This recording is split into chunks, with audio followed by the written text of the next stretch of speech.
Você já apagou o aplicativo do telefone, já deixou o aparelho na outra sala, já ativou aquele limite de tempo que o próprio celular oferece e clicou em ignorar 15 segundos depois. 3 dias depois, estava tudo de volta do jeitinho que era antes e você ali na cama rolando a tela, se convencendo de que dessa vez faltou disciplina. E se você nunca tiver perdido essa briga, porque ela nunca foi uma briga de verdade. Nos próximos minutos, você vai entender por que isso acontece com você. E a explicação não passa nem perto do seu caráter, da sua preguiça ou daquela conversa de que a sua geração nasceu fraca. Você vai parar de gastar energia se culpando, que é um gasto que não devolve nada para ninguém. E vai começar a botar essa mesma energia em coisa que resolve de verdade. E você sai daqui com um plano prático que dá para montar hoje mesmo, sem aplicativo pago, sem retiro de silêncio na montanha e sem jogar o telefone no rio. E se você quer virar essa chave de vez e parar de recomeçar do zero toda segunda-feira, com a mesma promessa de que hoje você não pega, já curte esse vídeo e se inscreve no canal para evoluir comigo. Porque aqui a gente não vende milagre e não fica repetindo frase bonita. A gente senta e conversa como gente grande sobre o que funciona. Bora! Olha, a história que quase todo mundo conta para si mesmo é bem simples. Quem não larga o celular tem falta de controle. Se você fosse uma pessoa mais firme, mais centrada, mais dona de si, você olharia para o aparelho, diria não e pronto, estava resolvido. E essa ideia parece certíssima, porque ela ganha uma prova aparente todo santo dia. Você sabe que devia parar, você quer parar, você até fala em voz alta que vai parar. E mesmo assim, o dedo continua subindo a tela sozinho. Quando alguém quer uma coisa e não faz, a conclusão mais fácil do mundo é que o problema está na pessoa. Só que essa história começa a fazer água quando você olha com calma para quem mais está perdendo exatamente a mesma briga. Perde o adolescente de 15 anos e perde o senhor de 70, perde o cara que acorda às 5 da manhã, treina, toca uma empresa e não falta um dia de trabalho na vida. E perde também a mãe que dá conta de 3 filhos, da casa e de um emprego, e que ninguém em sã consciência chamaria de indisciplinada. Quando uma coisa acontece com o organizado e com o bagunçado, com o novo e com o velho, com quem tem rotina de ferro e com quem não tem rotina nenhuma, ela deixa de ser defeito de pessoa e passa a ser característica da situação. Do mesmo jeito que ninguém sai culpando o caráter de quem se molhou quando choveu na rua inteira. E tem outro detalhe que entrega o jogo. Você não perde a hora com qualquer tela. Você não fica preso na calculadora, não fica preso no aplicativo do banco, não passa a noite deslizando a lista de contatos do telefone. Existem lugares muito específicos onde o tempo some. E são sempre os mesmos lugares, para todo mundo, no mundo inteiro. Se fosse falta de controle da sua parte, o controle sumiria em tudo. E não só naqueles 3 ou 4 aplicativos. A resposta é que essas telas foram desenhadas para você não achar o fim delas. E isso não é jeito de falar. É projeto mesmo. Feito no papel, testado e aprovado. Do outro lado do vidro tem um time de gente muito competente, muito bem paga. E o trabalho dessas pessoas, aquilo que elas entregam para o chefe e pelo que recebem no fim do mês, é fazer você continuar mais um pouquinho. Elas testam cor, testam a ordem do que aparece, testam quanto tempo a tela demora para carregar a próxima coisa e ficam com a versão que segura você por mais tempo. Então a briga que você acha que está tendo é uma pessoa cansada, no fim de um dia longo, com a cabeça já mole, contra uma equipe inteira descansada, com dado na mão e com salário no fim do mês. E chamar isso de luta justa já é otimismo demais, porque nem os pesos dos dois lados se parecem. E o mais interessante é que dá para apontar o dia exato em que essa história virou. A rolagem infinita, essa tela que não acaba nunca, tem certidão de nascimento. A patente foi depositada em 14 de fevereiro de 2006 pela equipe do Windows Live Image Search, lá dentro da Microsoft, e os nomes creditados como inventores são Hugh Williams, Julie Farago e Nick Creswell.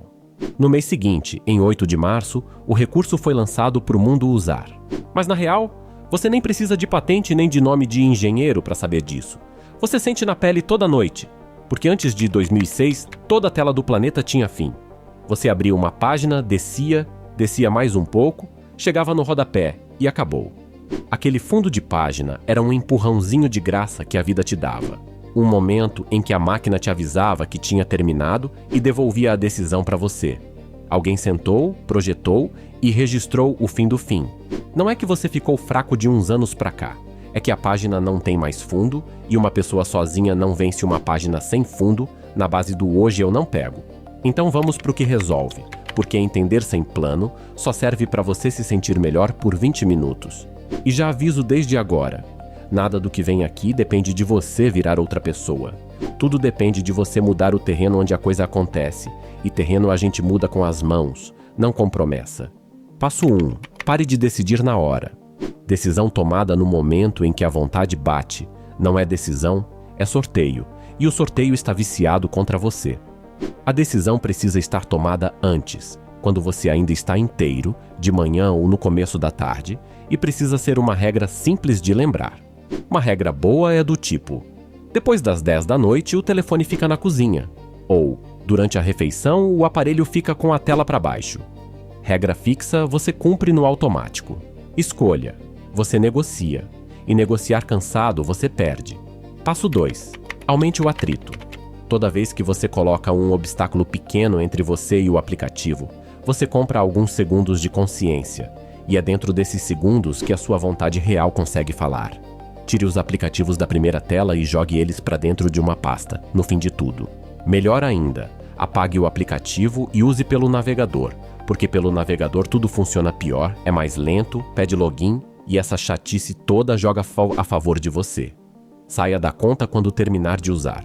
Deixe o carregador na sala e não no quarto. E compre um despertador de R$10, porque a desculpa do despertador é a maior mentira que a gente conta para si mesmo faz uns 15 anos. Passo 3.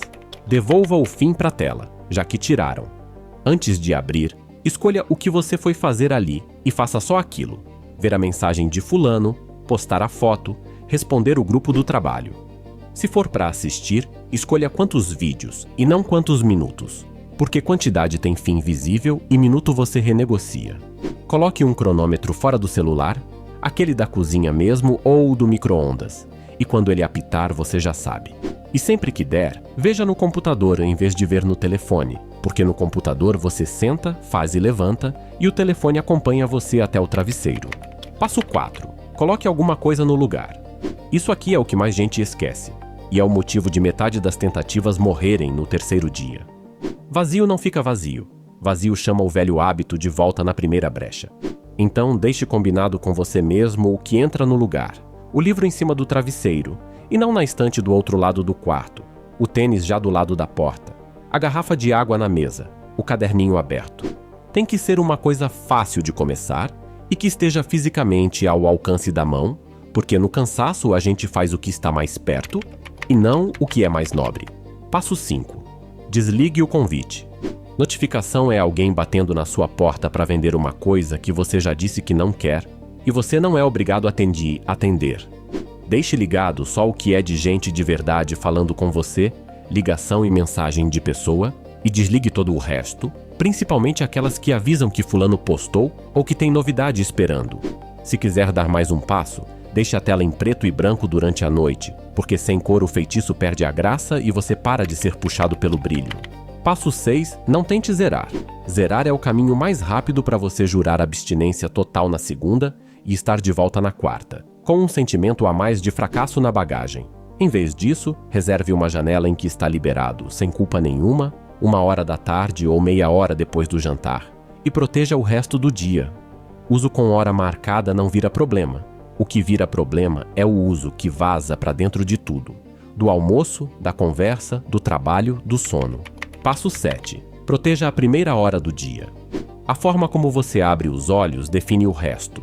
Porque se a primeira coisa que entra na sua cabeça é a tela dos outros, você começa o dia respondendo o mundo em vez de conduzir o seu. Então, deixe o telefone longe da cama, levante, lave o rosto, tome o café e só depois de fazer alguma coisa, você abre o aparelho. Não precisa ser 1h inteira se a sua rotina não deixa, podem ser 15 minutos, contanto que sejam 15 minutos em que a decisão do dia é sua. E tem uma última peça que ninguém comenta, que é como você mede se está funcionando. Não meça pelo número de horas de tela, porque esse número sobe num dia de espera em fila e desce num dia corrido e ele vai te fazer desanimar sem motivo. Meça pelo que você controla. Quantas noites da semana o telefone dormiu fora do quarto? Quantas refeições você fez com o aparelho virado para baixo? Quantas vezes você abriu, fez o que foi fazer e fechou? Marque num papel na geladeira mesmo, com um risquinho por dia, porque coisa que a gente vê marcada a gente cuida e coisa que fica só na cabeça a gente esquece na primeira semana ruim. E agora a parte honesta, porque não adianta eu te empurrar um plano e fingir que a vida vai colaborar. Você vai falhar em algum dia dessa semana.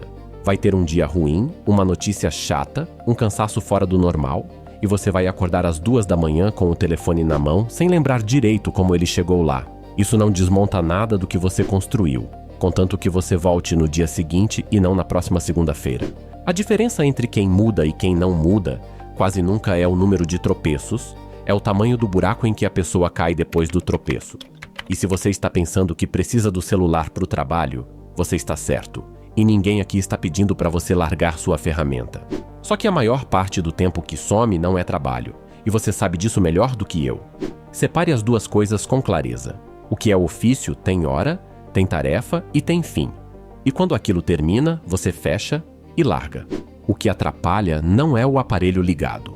É o aparelho ligado sem propósito nenhum, aberto, à toa, esperando ser preenchido. E olha, isso aqui não é só sobre celular.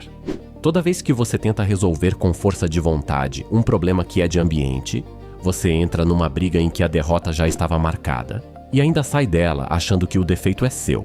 É assim com a comida que fica em cima da mesa e some sem você perceber.